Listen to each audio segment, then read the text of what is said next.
Hello everybody and welcome to Retro RITF. This is a RITF Rant. In fact, it's Season 2, Episode 5.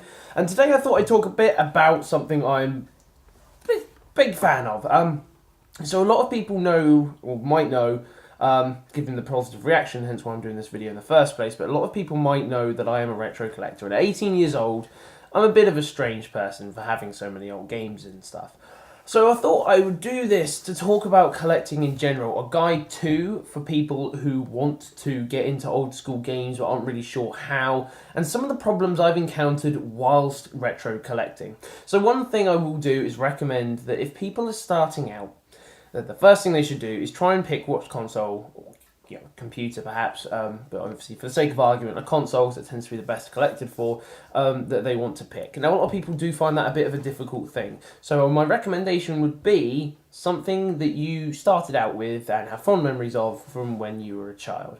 Because obviously that's something a lot of people will do, and I know a few of my mates my age did that as well. So my friend has a massive Mega Drive collection. I think he has every PAL region game or whatever, which is a pretty stunning achievement. He's my age, he doesn't have anything else though.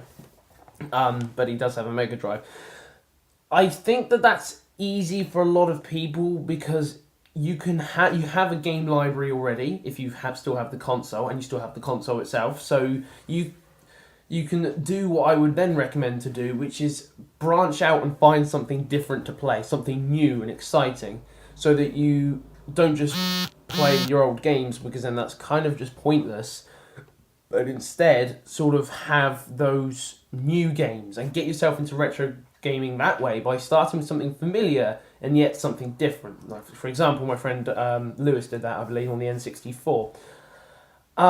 If you're still not sure and never really grew up, or just want to do something that isn't what you grew up with, then I guess something I could recommend instead would be a few of these consoles here. So take your pick, depending on which, but otherwise I think these tend to be good ones. So if you like arcadey style games, and you want to find some cheap games, then I can't recommend the Sega Saturn enough.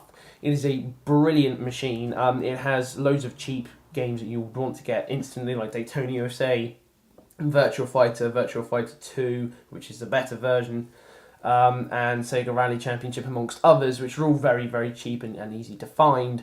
And you don't really need to faff too much with those games. So if you're just looking for a pick-up play style, that's your one.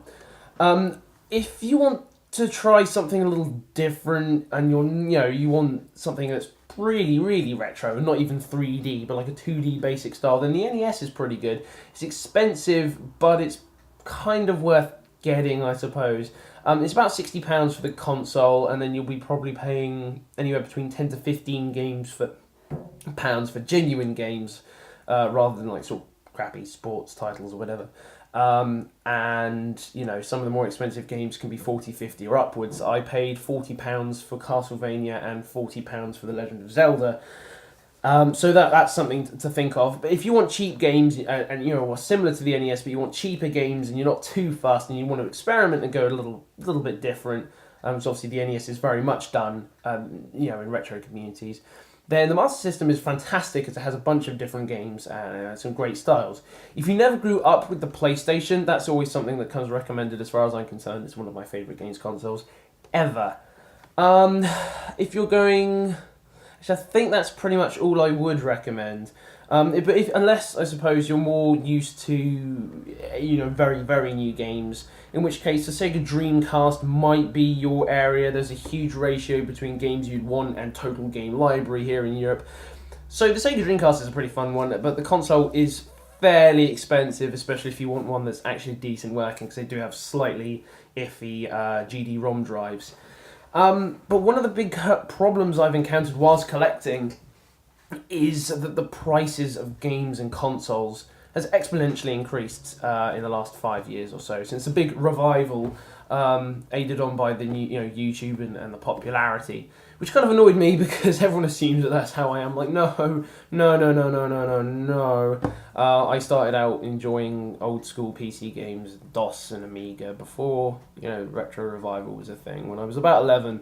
I'm a bit of a weirdo, really, but I found that that's a huge problem for me because I want to be able to buy lots of games for one console, find out what I enjoy, and play that. Because obviously what I do is I collect consoles and then buy games for the consoles to enjoy playing them.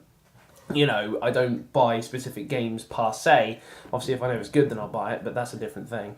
Whereas with the, you know, the way that prices are at the moment, it's a lot harder for me to, because obviously I have to buy a new console, or I don't have to, but, you know, I choose to buy a new console, and then I have to buy supporting games for that. So to find games, say, for the Atari Jaguar was incredibly difficult because they were either crap, cheap, or expensive. Crap and cheap, I should say, or expensive.